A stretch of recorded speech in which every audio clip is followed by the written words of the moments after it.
what I do today is get some of our two of our power users to really share not so much their story about My Advisor, but more about their story about their journey into advisory. So with that, I'd just like to start by introducing Pablo and Wendy. So maybe Pablo, do you want to start off? Maybe tell us where you're based, and tell me a little bit about your practice. So, how many clients do you have? Do you have a specific focus? What size are your clients? Very good. Well, hi everyone. My name is Pablo Maida. I'm a CPA. I'm based in Miami, and we have, I would say, roughly maybe close to about 40 clients right now. And what else would you like me to and how large are your clients? I'd like to get people to get a sense for, have you got really big clients, or are they small businesses? Like how or is it a range? Right. So we have clients that are in the $13 million revenue. And we also have clients that are startups, like clients that have been in business for 2 years.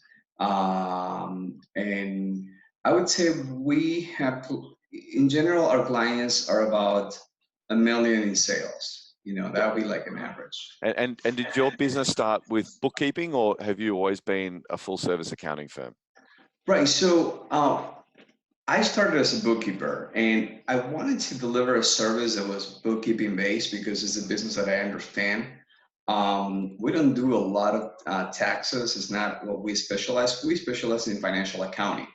So all the owners that are looking for a solution to bookkeeping, that's the service we deliver. And we specialize a lot in condominium associations and homeowners associations, but what happened is that we started growing in a different direction. A lot of people started to ask for service. So we, have from restaurants to construction companies, all type of industries. Okay. And so in a moment, I'm going to ask you about what the journey from that bookkeeping into advisory looked like. Before I do that, Wendy, tell us a little bit about your business.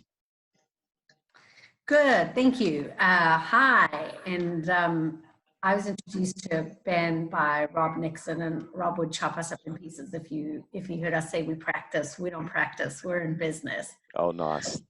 It always makes me laugh. Anyway, so I'm based in Los Angeles, and it's a gorgeous sunny day in California today. For that joy, we pay 13% state tax. We work with about 200 businesses. Their revenue ranges, I think my highest is also around the 10 to 15 million, but really our focus is on single owner businesses where we can help them make executive decisions and move really fast. In my experience, working with multiple owners was just horribly frustrating to get anything done. And so in building out our business, that's really been a niche of ours, is to work with single owner businesses. Sometimes it's a husband and wife where I can manage the fighting, but not many people. And we do everything from bookkeeping through income taxes, income tax prep, and a lot of tax planning. It's all flat fees. So people sign up for the year and they pay their fee, and then we get to business. So we cap it at 200. Got it. And so, so I want to start with a little bit of an icebreaker. So Wendy, tell me, if I could magically give you an extra 2 hours a day, how would you spend that time? You'd be my hero. I think 1 hour I would spend on business development, because I think if I look at my to-do list every day, that's kind of what gets squished down to the bottom because I'm busy putting out fires. So I would spend 1 hour on business development, and then I'd selfishly take 1 hour for me. Things that don't get done. I was listening to a podcast about a business owner who spent, I think he said 14 hours a week on personal development. Oh, wow. Impossible. I would take 1 hour a day on personal development. Thank you, Ben. Well, I hope I am providing a little bit of time back. How about you, Pablo? Well, I did actually gain a lot of free times using this application software. And with 2 hours, I would actually go to the beach to do some kite surfing. Oh, you guys are both living in these amazing destinations. Okay. I definitely need it. I'm opening myself up for this. I've done it in a while now that I have kids. So, but yeah, it's my what I would do. Got it. So Pablo, tell us, how did you get started, from the good bookkeeping practice that you had, or bookkeeping business? I like that, Wendy. I'm not going to say practice anymore. It makes sense to me. So that business into the advisory. Right. So what happened is that I was always in corporate finance and accounting, and I wanted to give businesses a bookkeeping service that um, it will look a bit like corporate, that was very well structured, was very well delivered. And I always wanted to go way under so I wanted to undersell and just simply say bookkeeping. But then we provide all the services, right? So we go from bookkeeping to accounting and finance. So in order to give a financial report, bookkeeping has to be done perfectly, right? So we were able to do that, apply all the accounting principles, and then issue the financial statements. And the one thing that we were missing, it was just to somehow a product that helped people understand their numbers. So um, the business naturally took me that direction where people needed to talk about their financials. So I also do a flat fee service like Wendy, and I try to meet with my clients once a month, with the ones that are like the high pay clients or the ones that really need the help and the coaching. And it's just naturally, people want to talk about finance. They don't want to So talk about. what do you charge them, and what do you include in that flat fee? How do you package up your service? Was that a question for me or Wendy? Yeah, for you. So I try to base the price on the volume of the business and the amount of transactions. So in the beginning, I tried to get a bank statement just to get an idea of what the volume is. I ask them, what they have in revenue and things of that type. But I started with a very low fee. I used to charge, a client like $400 a month. But now I have gone up to charging, from $750 to $3,000 a month for the service. Wow. Yeah, and what do you include? What do you include in that? The same thing. I mean, what happened is that over time, I think I learned how to sell the service better and maybe find better clients. But you do the same work for the small client than the big client. You don't change the quality of the service. You take just as many phone calls and emails from a person that is starting to one that is already in the 10 million. So, my advice is to always try to go to the bigger clients, but it's really hard to get them. And with one of those, you can place the little ones. The thing is that the small clients also are good because they're growing. And in my opinion, it's good to have a mixed portfolio. Got it. And how do you package My Advisor into that bundle of services? So my advisor is like my secret sauce. Like I don't really disclose that too much. I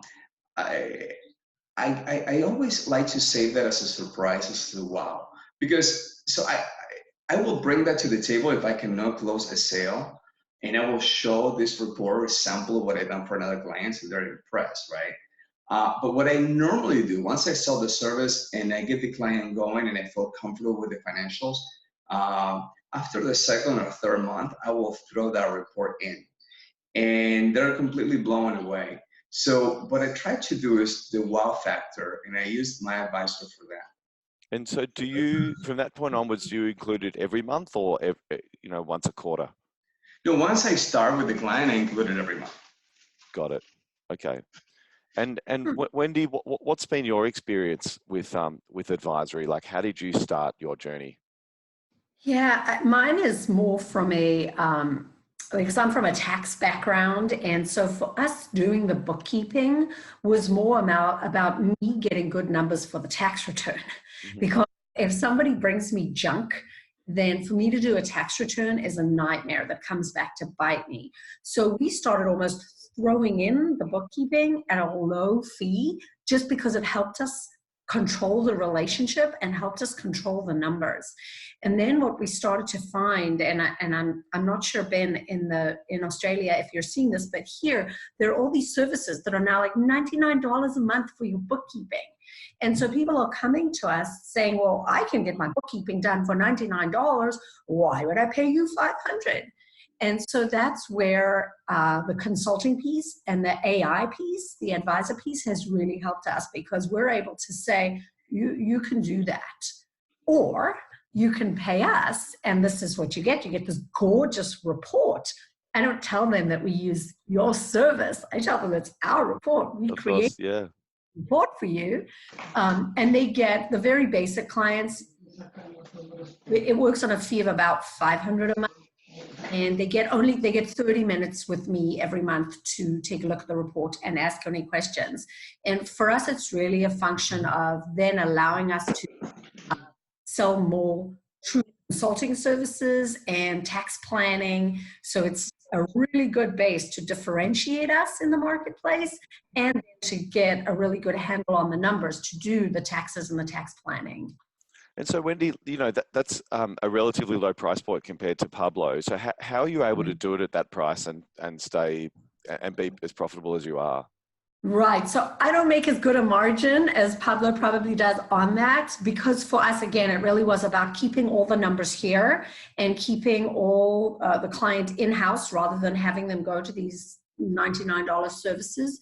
But in terms of me, I am making money on it. And the way we're doing it is by using offshore services. So we have a team both in India and in the Philippines who are doing the actual data entry, and that helps with my margin. They are not client facing. They are data entry people. They do the reconciliations, all the journal entries, all the input.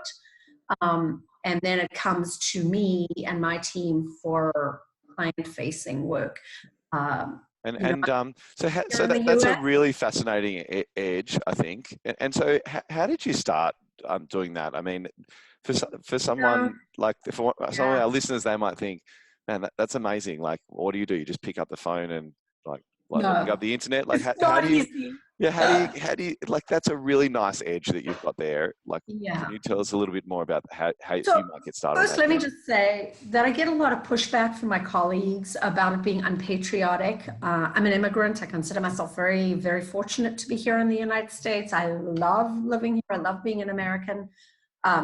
But I simply could not make money to support my family and my growth and give to charity, having a base of people working in my office in Los Angeles. California taxes and the real estate here were prohibitive to me making money, as well as I had to look in the mirror and say, I am not a people manager. I don't like managing people. I don't like coming into the office and going bowling and going drinking on a Friday afternoon. I don't like that. I just want people to do their work. I don't want to know about their mom and their granny and their brother and all the fights they're having.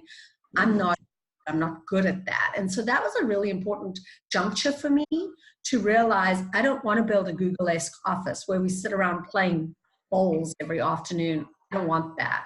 And then financially, it made more sense to set my business up to cater to my personal challenges as well as put more money in. How did you find, and how do you go about finding like the right offshore provider? Is it a niche thing where you got to find like someone, or are there big companies that just do it for you and you just Google what's the Google search term? They're agents. Okay. So a couple of the big ones are actually Australian based. The outsourced accountant is a big one. Blue Sky is a big one. We use QXAS. There are a lot of them. Got it. The point is not who you use, because their security is fantastic. My team are not even allowed to take their cell phones into the office. It is more secure than our US offices ever were or ever could be. But the part that I think people need to know is that it's not that you hire a team offshore and hand over your work and go, well, that's good, we're good. They need as much training, as much hand-holding, as much help as anybody in your office needs. And that for me was about a 3-month learning curve where I didn't realize that. I thought you just gave them the work and they could do it. But it's not like that. You still have to train. Got it. And so Wendy, let's say, is there a particular sort of client that you focus on to offer the advisory services, or is it all of your clients that come in, like all 200 of them get a certain level of advisory from you? Is everyone on the $500 package? Yep.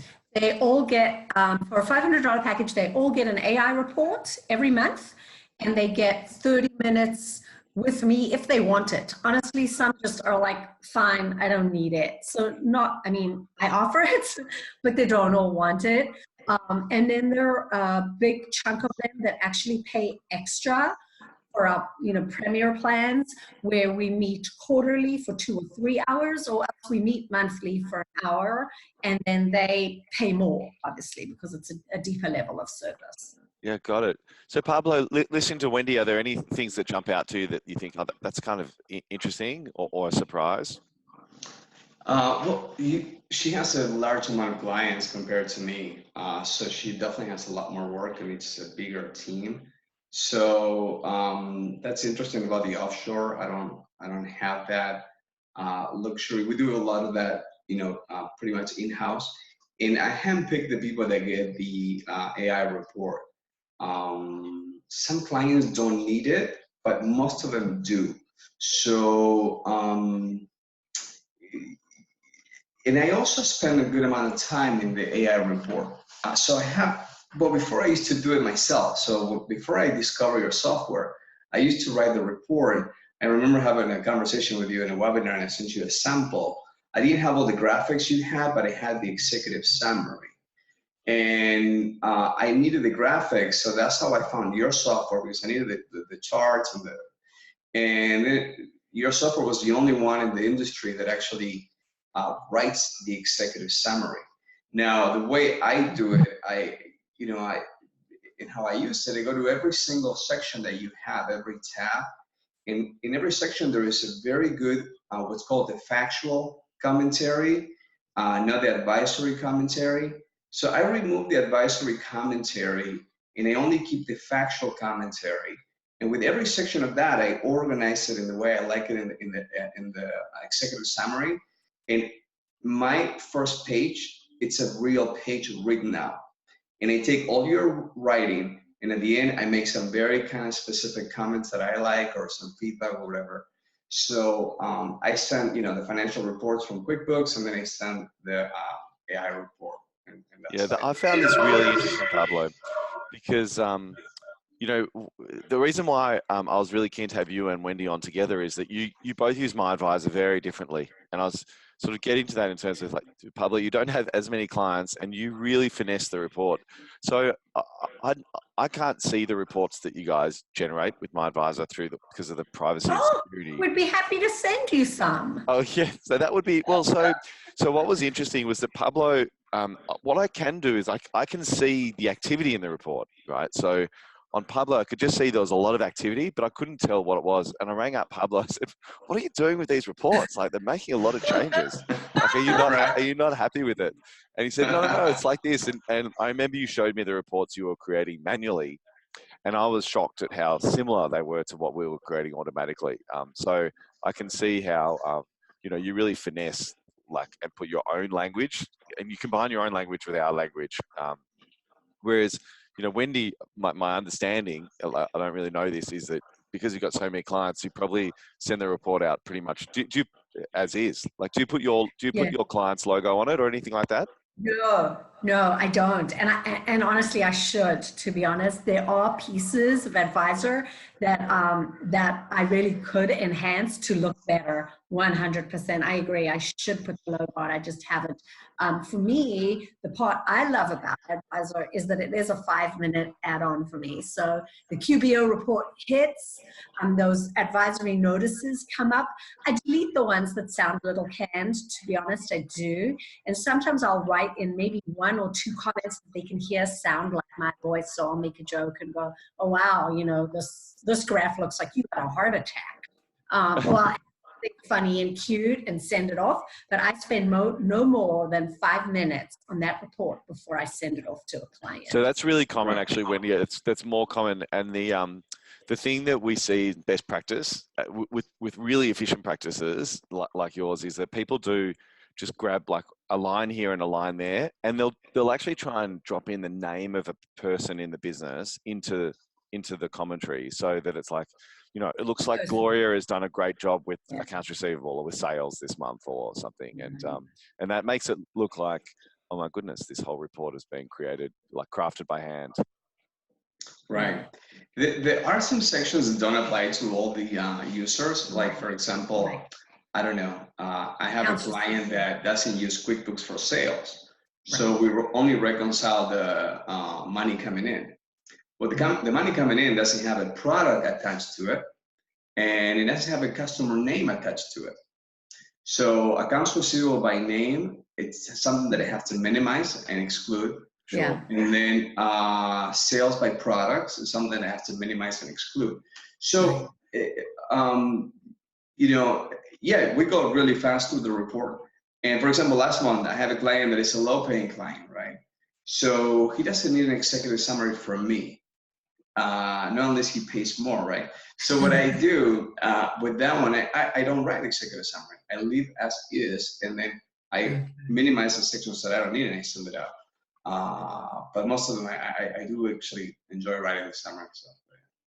Yeah, sure. Clients it just allows them to see it in a different way. When I used to only send out P&Ls out of QuickBooks, no one ever looked at it. I don't even like looking at mine. Yeah. And so what I can see in my open rates is that my clients actually open the AI report. Now, I don't know that they read all the way to the end, but I think they certainly look at that executive summary, and I think they look at the costs page.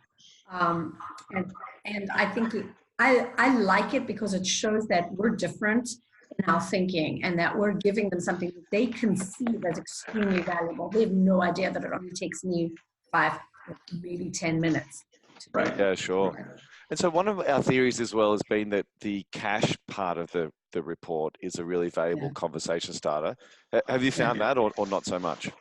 Yeah, so that's the cash flow statement is a complicated financial statement for anyone, even if you're finance and accounting. It's always like, do we subtract or add this? If you have to do it by yourself right now, it'll probably take you a little bit of time. So being able to explain the cash flow statement to someone without the graphics is very complicated, right? Because it's a very accrual and they have different methods of coming to the cash flow ending balance. So the colors green and red are really helpful. So when you see a lot of red, then I'm like, you see all this red? You see how accounts receivable chart is going down? Yeah, so we have a problem. So, you know, they really get it with the graphics. It just makes a lot of sense. And now they look for the colors, so, you know. Yeah, the colors, Pablo. I find the colors is what really gets people's attention. I think if those graphs were all black and white, we would lose a lot of people because they know to look for the green. They look for the green. Got it. Right. Charts that go like that, they look to see that there's above last year or not below. That's all they look for. Absolutely. Got it. And so one of the things that we were thinking as well, and I'm not sure if you folks do this, is whether you have thought about taking a snippet like from the report. So even taking like a screenshot of just like that cash flow waterfall and sending it out in an email to your client, like mid-month or off cycle, to say, hey, have you thought about this? Have you ever done anything like that? No.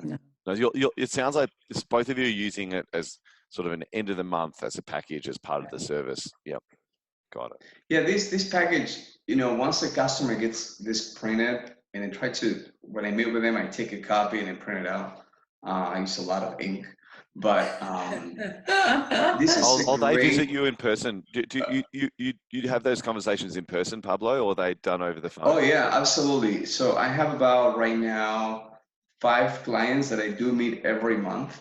We meet for 1 hour, right? So for like the high paying clients. And I print it out and I take it, we read the report together. So we go line by line in the P&L and the balance sheet, all the statements. And then we go through the my advisor report and we read it. We read, you know, and they ask questions and we go to different pages. Yeah, I mean, this is a referral tool, you know, like they see this, and when they talk, people love to talk about their good mechanic, they're good dentist, like, you know, it's like, you know, this is my guy. Like, so when you give that report, they feel like, you know, you need an accountant, like, check this out, this is my accountant, you know, so it's a good thing to give to your clients. Oh, so have you heard feedback from your actual clients about them using the reports? Like, so when you're going through it with them, they're impressed? They are very impressed. I mean, You know, it was never expected. I never sold it. It was a surprise. So now they're like, wow, we only thought that we were getting bookkeeping and finance, but now like they got their real package. And Yeah, got it. And so, Pablo, what would you describe as your edge in your business? so I think that we are, I would say, very customer centered. I think that we spend a lot of time with the clients on the phone and emails, and uh, basically, this is what I tell the clients. Look, um, the idea is for the client to grow, right? So if I'm selling this, if I'm explaining, if I'm coaching on a monthly basis, like growth in sales, great, but not in your accounting expenses. So we try to say this is going to be a flat fee. You're going to grow to this level, but your accounting is going to stay flat. Maybe when you're a multimillionaire, will increase a little bit, right? Mm-hmm. But so I think that our advantage is that we really work with clients to help them see the money, make money, and feel challenged to make better and provide better results every month as a company. So that's where they find our service as a differentiation from other bookkeepers, just like Wendy was saying, like the $99 people or the $299 people. Those are great services, don't get me wrong. And Right. people should use it if they can. What happens is that they don't do accrual accounting. So if you use Bench or any of those software, they just do cash basis. Like, it's so easy, I can do that. I mean, it's just adding the numbers and subtracting, like, there's no science to it. But once you get to accrual accounting, with the real companies do, business to business especially, then you need to use accountants. So we're still in business. So yeah, so Pablo, it sounds like your clients are reassured that there's like a certain price that you're going to charge them, no matter how much they grow. So that's a pretty interesting pitch from you. Like I can appreciate that as a business owner. It's like it's more certain. How do you know it's the right price? How do I do to raise the price? How do you know that you're charging the right price? Like, how do you know that you're not I undercharging don't. or overcharging? It's just a gut feeling. Right. Well, if anything, you might be undercharging, right? Because if you're overcharging, then people would walk. So you know that you're not. So I think that if I were to go to different customers and maybe show this report to some of the customers that I'm now delivering this report, they would definitely pay more for the service. So it'd be easy for me to make more money if I wanted to. Right? For newer clients, as you bring them on, are you suggesting? Even existing. I mean, not every client gets this report, especially if I know they don't read reports. I don't spend my time sending this. But they would probably be happy to be upgraded to a higher level by showing this as a sample. So I could potentially do that. Wendy, have you got a similar situation, or your package is your package and there's no like premium package? No, we will craft packages based on people's needs because we have the tax piece. I have to do it based on how many corporations they have, how many states we're filing, and so mine do vary. But what you're talking about creating like a tier A package where they get the AI report every month, I like that idea. I haven't done it because it's so easy to use. It's easy to just send to everybody, but I do agree with you. And I hear what Pablo's saying, that there is definitely a value in saying, well, geez, you're the average client. This is what you get. Should you decide to up level with us, look at this awesome report you would get plus an hour of my consulting time. So I could definitely see how the AI system would really add as a value add for us to increase our pricing to whatever tier of clients. Because like Pablo's saying, there are a lot of people who probably just don't even look at it, nor would they, because they're so big. And so have you used it as like a business development tool as well? No, no, I have not. Yeah, I have not, but I see it that it certainly could be. And I definitely see how that is something we could do. But I personally have not used it as a look what we have that nobody else has. I think like Pablo, I'm using it as something that people just go, wow, this is cool. This is different. And, our edge is being cutting edge. And so people who come to see me right off the bat, they know we are cutting edge. We don't have an office. You don't come in and see me. You don't send me a package of stuff. It's not how we work. This is how we work. And that automatically takes out of the picture people who are not my target market, because they're going to say, oh no, I want to come sit in your office and have coffee. And we just say, well, we don't do that. We'll take care of you. Yeah, so you must be, so do you serve clients all over the country? I mean, because Yes. essentially it's a virtual service. Got it. Yes. Our biggest clients are in Virginia and we're in California. Yeah, sure thing. Oh, what a great story. I have used the software for business development. I have brought reports in. I have shown this so people understand what they get.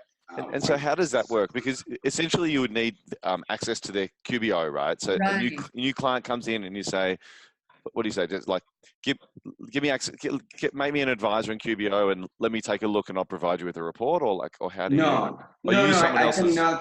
cannot use their numbers until we don't have a relationship. So I just show a report from another client. Oh, I remove the name, I remove confidential information, just here's a sample report which you get. Oh, that's a good idea. Yeah, I haven't come across that, but that makes a ton of sense. That makes a ton of sense. Right.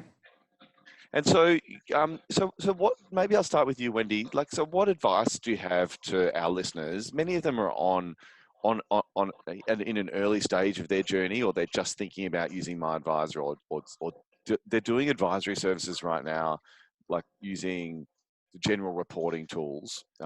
Any advice based on your experience? I think we just need our own confidence to show people what we can do. Speaking as a CPA and someone who was put in a box for such a long time, oh, you just do taxes. The challenge continues to be for me to show potential clients and existing clients that we can also be valuable as consultants. We can also be valuable. And the way we do that is by showing them these reports and spending the time to explain how they can do better in their business, and not just pounding out tax returns and hiding behind that. That was a big chasm for us, was to get away from being seen as tax preparers and to kind of practice what we preach. And don't just say what people say, I'm an advisor, be an advisor, and then clients will pay for it.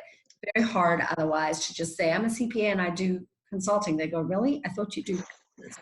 And so just before I ask you the same question, Pablo, like Wendy, like when you made that bridge, like was there a first client that you just said, okay, like how did you choose that first client, and what sort of package did you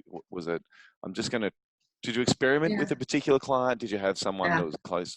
How do you do that first? So I don't think you pick one client. I think you just start doing it. I think when you look back, if any of us were to look back, we've been doing it just for free for years, never charging. So clients would come in for their tax return and I'd spend 30 minutes of the session talking about their profitability and their cash flow issues and not taxes. But I never charged separately for it. I never called it consulting. It was just considered, come in and get your tax return done.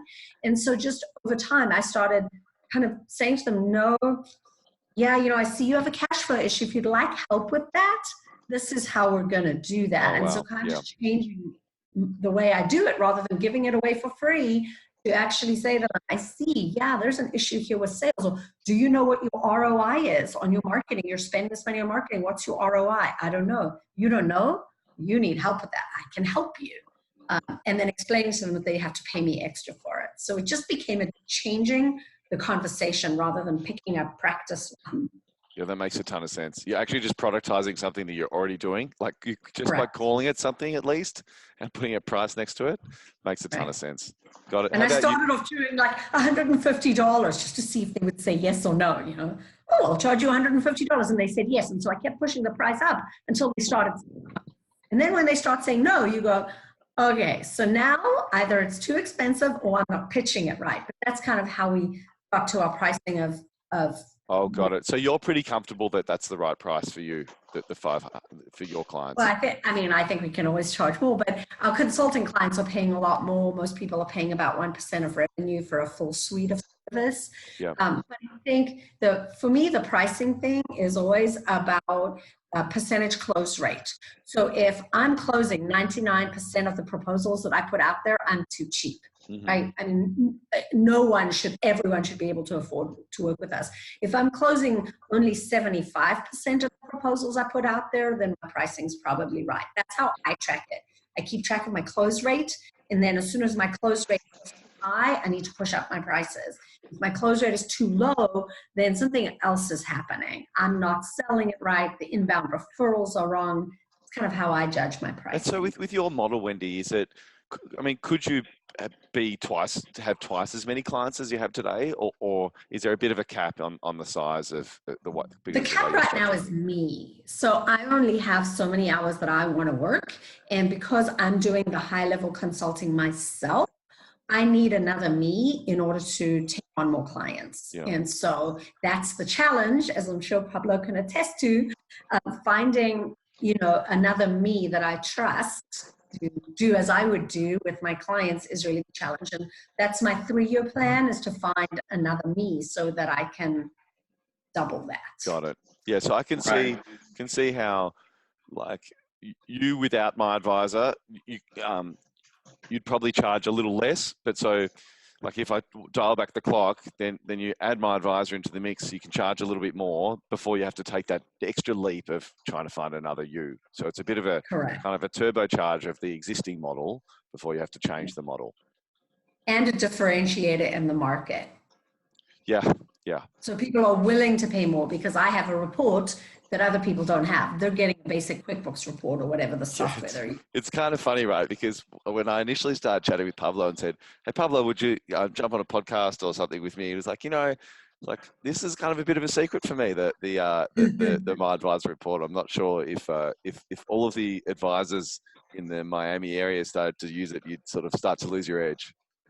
Yeah, I can tell you, Pablo, I don't know where everyone is, but I don't think there's many other My Advisor users in Miami at the moment. Well, I hope you get more people. I can tell you that business owners will benefit from it, no matter what. But yeah, of course, it's we don't want to be known for using My Advisor because it's truly something that you put together, and it's like a secret tool, that you use to impress a client, and also to audit your own work.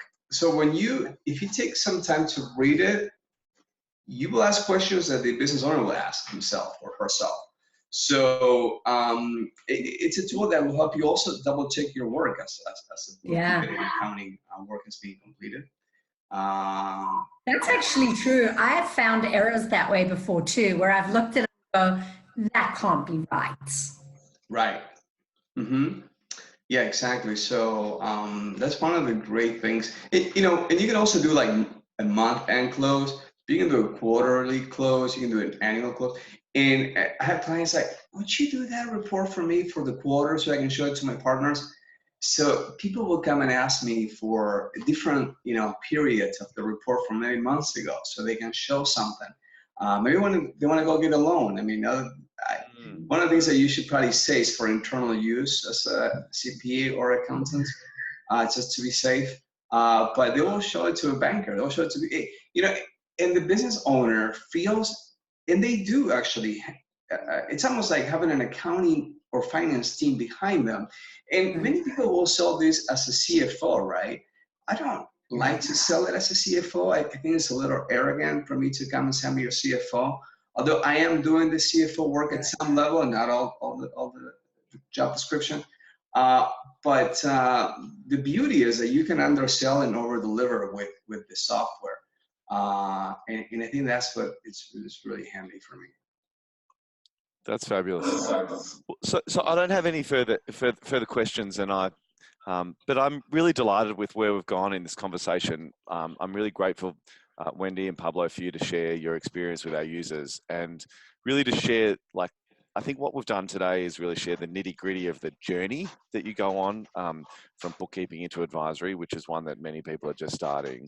My advisor is just one of many tools. I guess I always thought that My Advisor was sort of one of the simpler tools to get started with advisory. And then as your clients get really familiar with My Advisor, you could even graduate to other tools like Fathom or Spotlight or something as they become, as your clients become more familiar with the tool. But what I've seen with both you as users is that you stayed with My Advisor. Actually, it's not like your clients have said, you know what, I want something that's more sophisticated or more. No. I'm surprised with that, actually. It's been fit for purpose and stayed fit for purpose. Yeah, I mean, well, as I said to you, we've looked at other systems before, and if they're too complicated for me to use, I can only imagine that they're going to be too complicated for my clients. And so I love Advisor because it's the reports that we need to tell the story without all the added bells and whistles that don't add any real value. And so I think that's why we stick with it. We're not looking to get any fancier. People don't need fancy, just need to see their reports. Yeah, that makes sense. Right. I think that the way it's been designed is like very simple and straight to the point. Like I have tried other apps. I'm always looking for other systems. I always read the news. I always check what's out there, the new apps at the market store, at the app store. But My Advisor, I don't have to do any configuration. And that was amazingly. Other apps, you have to set up some mapping and a lot of things that make sense. I mean, I'm sure they're really valuable, but this is simple. So if you don't want to spend a lot of time and still get the same result, That's and right. I tell you something, Ben, there are no software out there that will write in a summary the way you're writing it. So you are really writing as a text, like a paragraph, and I have not seen that yet out there. I'm sure it exists, but I just haven't found it. Well, Pablo, I'll definitely pass that advice. We've got an accountant that works in our team who writes a lot of that stuff. And I initially told him that Pablo's been like wiping out all of the advisory just to sort of rub it in. But no, you're the only one that does that, Pablo. That's why I thought you're too special not to have on the webinar. And I was really shocked when you said that initially, my friend. But I can understand that because you want to make sure that it doesn't seem canned. So Wendy, just for your information, like one of the things that we're going to be doing is adding some more advisory narratives in there, so you've got a little bit more to choose from.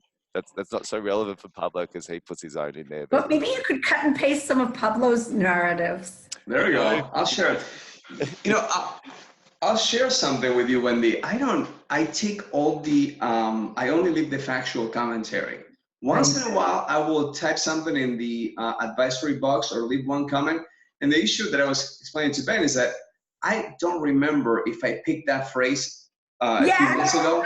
And it will sound like, if I'm like, am I joking? Like, you already told me that 2 months ago, So I have no way to remember. So that's why I have to take it out. Although they're really cool.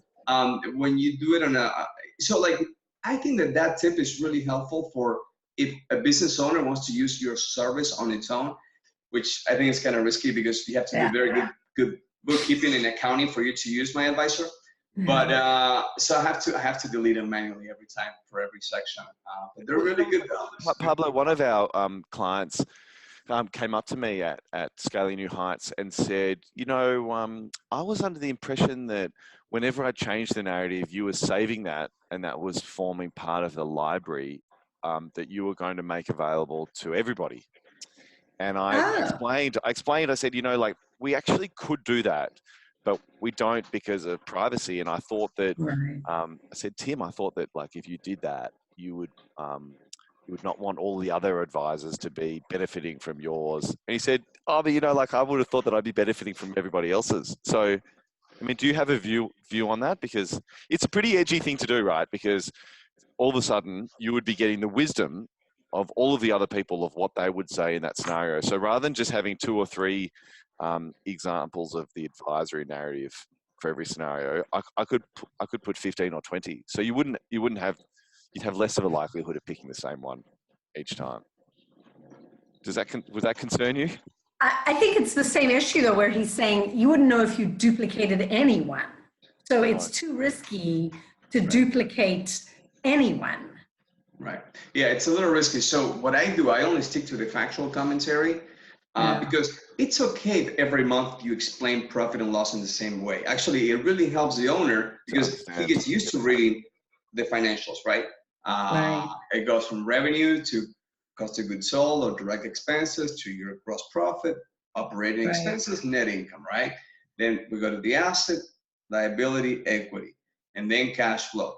So the factual is perfect. Now, if I were to spend any time in developing and improving that, I would only just spend time in sharing among accountants like different factual commentaries and how to structure that. But that's it.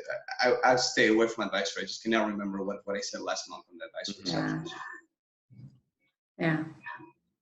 Got it. Well, I think we might wrap it up there. But let me just say, I always love chatting with you guys and learning a little bit more about how I can improve the product. And I'm sure you shared. Well, I know that you shared a bunch today with our listeners that'll be super useful for them. So thank you for your time. This is our first webinar, and I'm super excited by it. So have an awesome afternoon. Thank you, Ben. Cheers. Well, Thanks for jumping on. Thank you. Thank you so much. Nice meeting you, Wendy. You too. Thank you.